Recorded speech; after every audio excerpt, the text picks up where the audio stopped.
को साफ कर लें तो वह शुद्ध चीज आपके काम आ सकती है। उदाहरण के रूप में आप किसी बर्तन में दूध रखना चाहते हैं, उसमें पहले से खटाई पड़ी हुई है, तो दूध आपके मतलब का रहेगा क्या?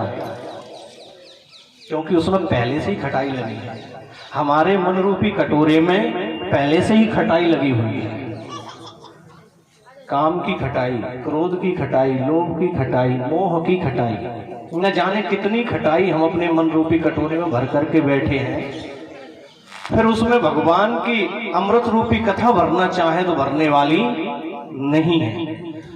तो पहले उस कटोरे को राम नाम रूपी गूंजे से साफ करना पड़ेगा, मांजना पड़ेगा। जब राम नाम रूपी गूंजे से वह कटोरा पूरी तरह साफ हो जाएगा, तब भगवान के चरित्र रूपी गुण, भगवान की चरित्र रूपी दुग्ध धारा, भगवान की चरित्र रूपी कथा हमारे हृदय में प्रवेश करके हमारे अंदर विवेक जागृत करेगी। तो आइए पहले प्रभु सिया राम का सहारा लेते हुए, भगवान नंद नंदन का सहारा लेते हुए संकीर्तन करें। उसके बाद में जय श्री राम जी की इच्छा।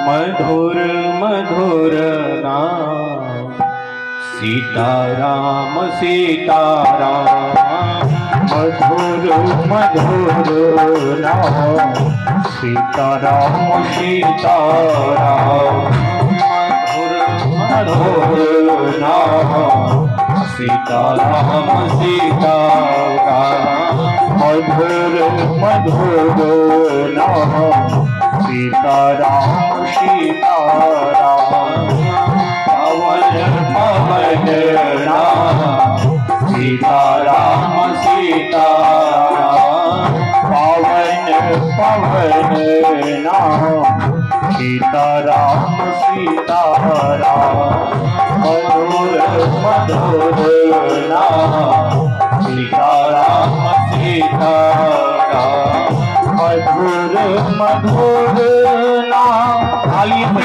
सीताराम सीताराम,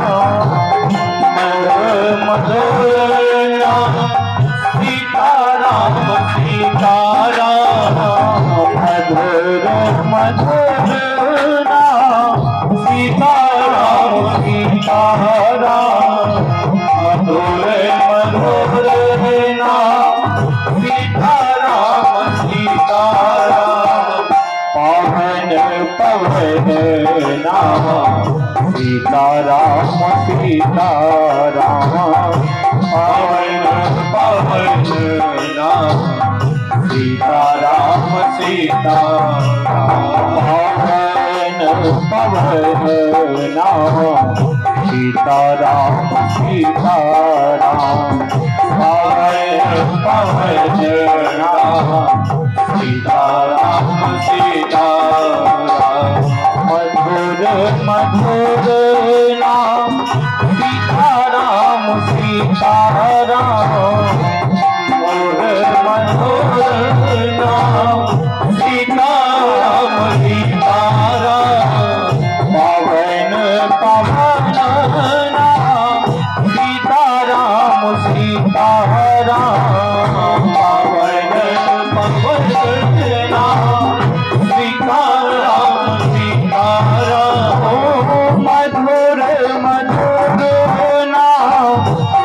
सीताराम सीताराम, मधुर मधुर नाम सीताराम सीताराम, पवन पवन नाम सीताराम सीताराम, पवन पवन नाम सीताराम सीताराम, मधुर मधुर नाम सीताराम सीताराम, मधुर मधुर नाम सीताराम सीताराम, पवन पवन नाम सीताराम सीताराम, पवन पवन नाम सीताराम सीताराम।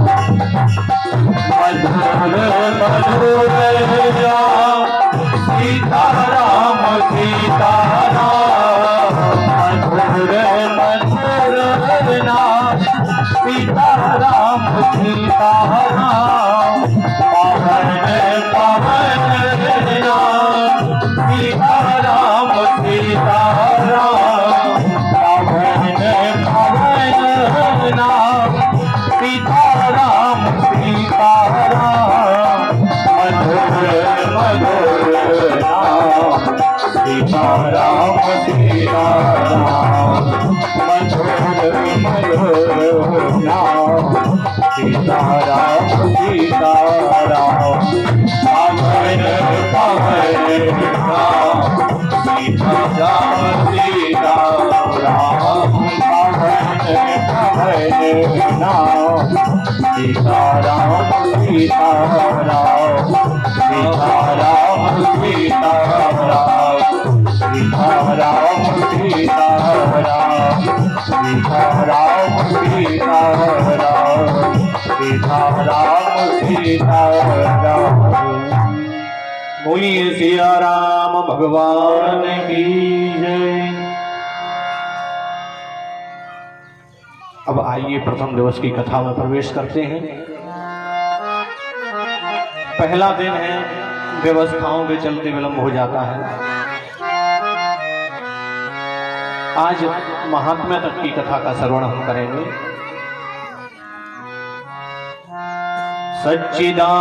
सच्चिदानंद रूपाय विश्वोत्पत्त्यादिहेतवे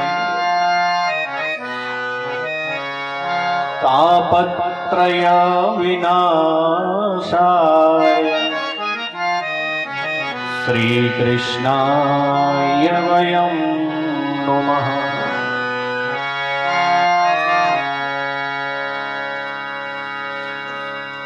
इस महात्म्य के पहले श्लोक में भगवान के स्वरूप का दर्शन कराया गया। भगवान के क्या कार्य हैं उनका दर्शन कराया गया और भगवान कैसे जीवों के तापों का हरण करते हैं उसका दर्शन कराया गया। स्वरूप के बारे में व्यास जी महाराज लिखते हैं, सच्चिदानंद रूपाय।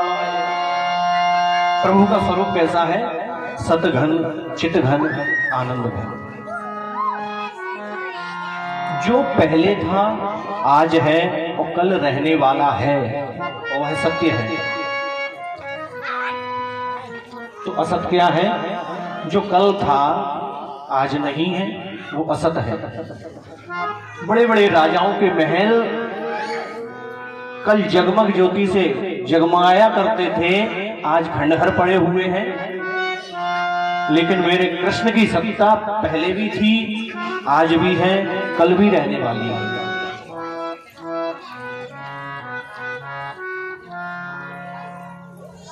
ब्रह्म सत्यम जगन मिथ्या। ब्रह्म सत्य है और ये जगत मिथ्या है।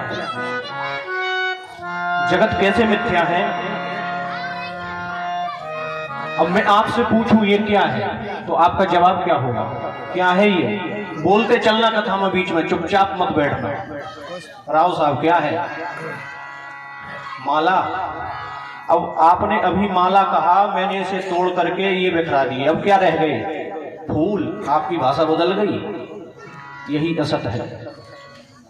इन्हीं फूलों को मैंने और तोड़ा, ऐसे बिखरा दिया, तो अब क्या हो गया? पंखुड़ियां। हमारी भाषा सेकंड के 100वें हिस्से में बदलती जा रही है, हम स्थिर नहीं है। ये जगत मिथ्या है। भोले बाबा ने मैया पार्वती से कहा, ओ मां कहूं मैं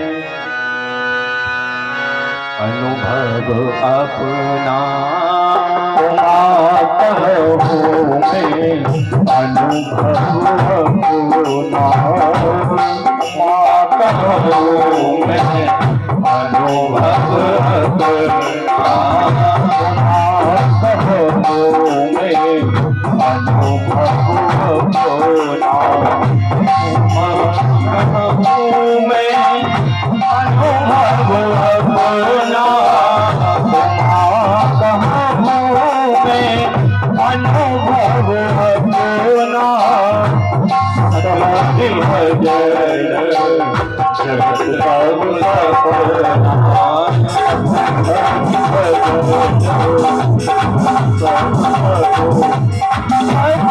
हरि भजन जगत सब हरि भजन जगत जगत सब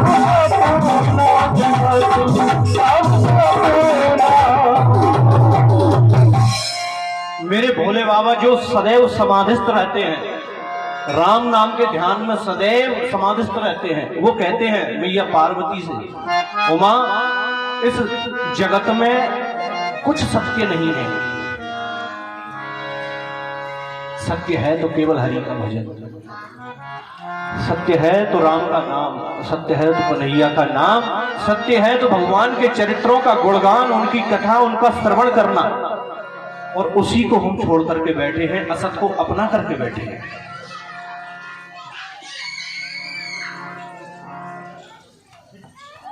मैं विद्वान नहीं हूं, मैं आपको विद्वता भरी बात नहीं बताऊंगा, मैं केवल यहां आपसे सत्संग करने आया हूं, और सत्संग में कुछ आपकी तरफ से कुछ मेरी तरफ से। पहला दिन है, कुछ आप मुझे समझेंगे, कुछ मैं आपको समझूंगा।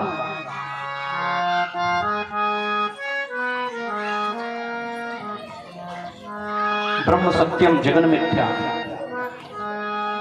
जो त्रिकाला बाधित सत्य है वही सत्य कहलाता है, जो तीनों कालों में एक जैसा रहता है वही सत्य कहलाता है। एक बच्चा जिसकी उम्र 10-15 साल की है, उसके अनेक दोस्त हैं, मित्र हैं, और वह बच्चा अपने माता पिता के साथ गांव छोड़कर दूसरे शहर में जाकर के रहने लगा, और वहां से 50 वर्ष बाद जब बच्चा गांव में आया तो उसकी अवस्था बदल गई, बाल सफेद हो गए। अब वह अपने 10 साल वाले मित्र को पहचान नहीं पा रहा है, याद दिलाना पड़ेगी तब कहीं जाकर के पहचान पाएगा। तो इस जगत में ईश्वर को छोड़कर, परमात्मा को छोड़कर, जगदीश को छोड़कर, कन्हैया राम को छोड़कर कोई सत्य हो नहीं सकता। दूसरा स्वरूप परमात्मा का बताया चित्त। परमात्मा स्वयं के प्रकाश से प्रकाशित है, अथवा कहें तो परमात्मा स्वयं के ज्ञान से ज्ञानवान है। परमात्मा को किसी के ज्ञान की जरूरत नहीं पड़ती। जब सृष्टि उत्पन्न की परमात्मा ने, अकेले बैठे हुए थे, परमात्मा के मन में विचार आया कि मैं अकेला क्या करूं। विचार आया ही था कि नाभि से कमल उत्पन्न हुआ, कमल पर ब्रह्मा जी आकर के विराजमान हो गए, तो ब्रह्मा जी को भगवान ने संकल्प के द्वारा पूरा ज्ञान करा दिया। कोई क्लास नहीं बैठा करके ब्रह्मा जी को संकल्प किया और ब्रह्मा जी को ज्ञान प्रकट हो गए। परमात्मा स्वयं के ज्ञान से ज्ञानवान है, स्वयं के प्रकाश से प्रकाशित है। जैसे सूर्य को किसी दूसरे के प्रकाश की जरूरत नहीं है। विज्ञान के छात्र बैठे होंगे, चंद्रमा को दूसरे के प्रकाश की जरूरत है। चंद्रमा सूर्य के प्रकाश से प्रकाशित होता है, लेकिन सूर्य को किसी के प्रकाश की जरूरत नहीं है, सूर्य स्वयं के प्रकाश से प्रकाशित है। ऐसे ही परमात्मा को किसी के प्रकाश की जरूरत नहीं है।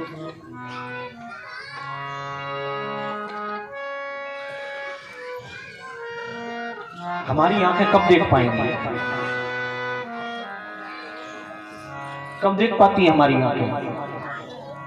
क्या जवाब होगा? राव साहब बताते चलिए, दिन में कि रात में? दिन में। हमारी आंखें दिन में देख पाती हैं, रात में हमारी आंखों को कुछ नहीं दिखता। लेकिन मैं कहता हूं रात में दिखता है। क्या दिखता है? रात में हमें अंधेरा दिखता है। अगर आंखें नहीं होती तो अंधेरा भी नहीं देख पाते, दिन भी नहीं देख पाते।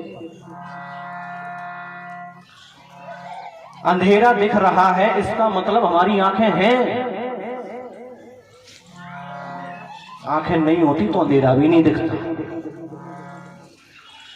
तो हमें किसी के प्रकाश की जरूरत है, तब हम जाकर के कहीं देख पाते हैं। लेकिन ईश्वर को किसी के प्रकाश की जरूरत नहीं है। तीसरा स्वरूप परमात्मा का आनंद। सच सच बताना, कई संसार में सब व्यक्ति एक जैसे नहीं होते हैं। परमात्मा ने किसी को बहुत सुखी बनाया तो किसी को बहुत दुखी भी बनाया। परमात्मा वास्तव में कहें तो परमात्मा किसी को दुखी नहीं बनाता। परमात्मा तो करुणा निधान है, उनकी तो करुणा करने की आदत है। हम अपने कर्म के कारण सुखी और दुखी होते हैं, अपने कर्मों के कारण सुख और दुख का चक्र हम भोगते हैं। तो कई लोग ऐसे मिल जाएंगे आपको जिनका मन दुखी है और वो बिहारी जी के दर्शन करने जाते हैं, तो सही सही बताना वहां पर आपका मन दुखी रहता है? नहीं रहता है। तो वहां पर जाकर के आपका मन प्रसन्न हो जाता है। मन में एक अनुभूति होती है कि मैं यहां और बैठा रहूं, यहां से जाने की इच्छा नहीं होती। क्यों नहीं होती इच्छा? तो यहां आनंद आता है। परमात्मा आनंद स्वरूप है। तो परमात्मा का स्वरूप कैसा बताया? सद्घन, चित घन और आनंद घन। घन का मतलब क्या होता है?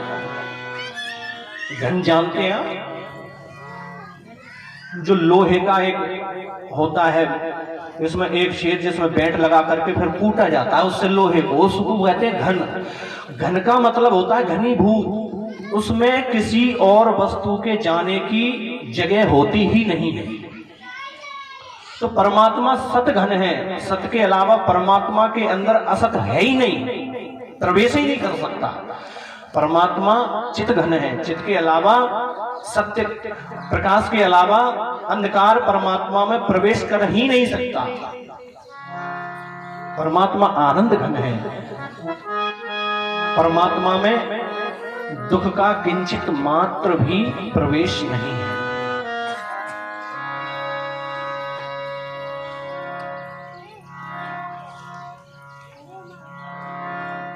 आनंद की पूजा होती है। जब कन्हैया का जन्म हुआ तो हम नहीं गाते कि नंद घर कन्हैया हुआ, नंद घर कृष्ण हुआ, ऐसा नहीं गाते।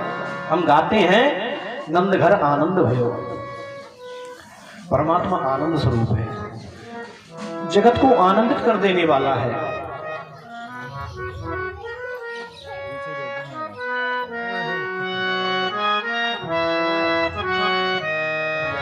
जो आनंद सिंधु कर राशि, जो आनंद सिंधु सुख राशि, जो आनंद सिंधु सुख राशि, जो आनंद सिंधु सुख राशि, करते हैं लोक सुपासी, करते हैं लोक सुपासी।